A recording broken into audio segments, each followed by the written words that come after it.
Another important aspect of on-site SEO is heading tags, and this isn't just for WordPress, this is for just any web page in general.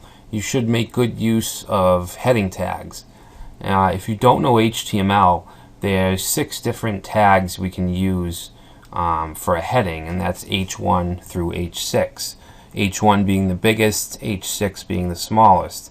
And search engines actually look at heading tags just to get an idea of what your main focus of the post is about. This article that we have is pretty well. The headings are optimized pretty well.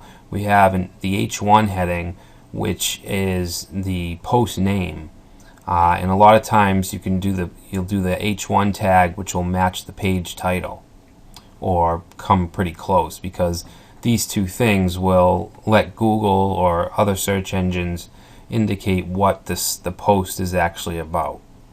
So you want to have an H1 tag. You only want to have one H1 tag in a post. You don't want more, and you also don't want to stuff the H1 tag with multiple keywords if it doesn't really make sense.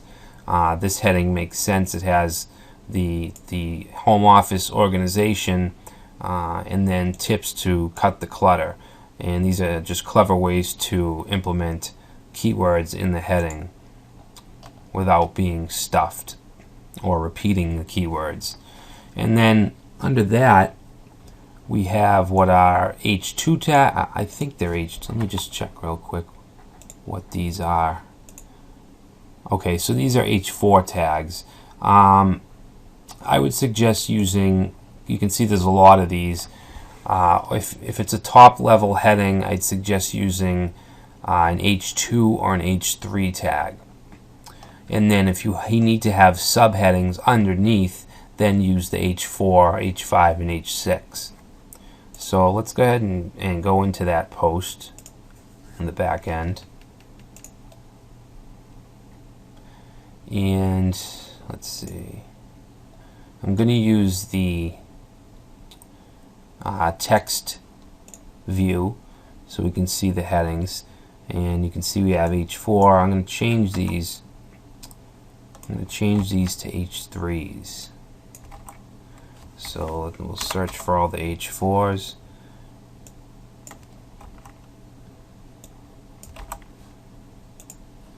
And H1 being the biggest by default, if you don't want your H1 tag to be that big, then you can definitely change that from within CSS. Different templates and even different fonts can display in different sizes. Alright, so let's update that and see if there's any. Alright, so the headings now, the H3 are a little bit bigger with this template. So these are H3s. So let's do some. Let's do a subheading.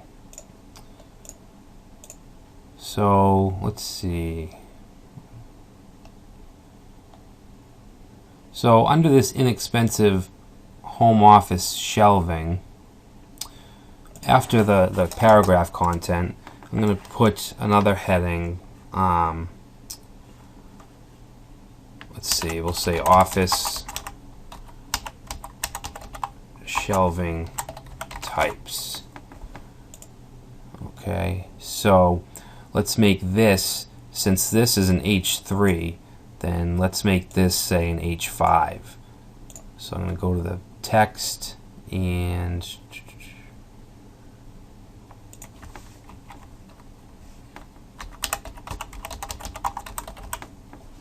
alright, so I'm going to wrap this in an H5 tag.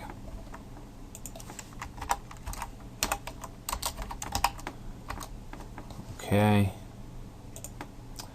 and as far as the content under it, we'll just say metal shelf, wood shelf, and plastic shelf. And we'll make those list items. Alright. So now we have an H5 subheading, which is in the content under the H3 heading. Okay, so this is related to this, so you don't want to create another H3 tag. Okay, you just want to use nested headings. So that's really it. There's not really much more to talk about on this subject, but you do want to use headings in your posts with keywords, but not too many keywords.